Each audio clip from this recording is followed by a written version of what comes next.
week that your teacher liked, so I hope that you might like it too. And also because we just started with the prayer. And this poem I wrote because I, like you, also went to a school that was Catholic. So I grew up learning about Jesus, also was involved with people who lived in places that the government didn't want them to live. And I know that Citrus is founded to support squatters. Yes? Yes? So this is a poem that's to do with Jesus and to do with squatters. Jesus was born in an empty building.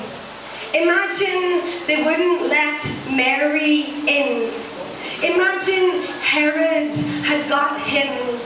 A child exile in Egypt, if he'd claimed, would we accept it?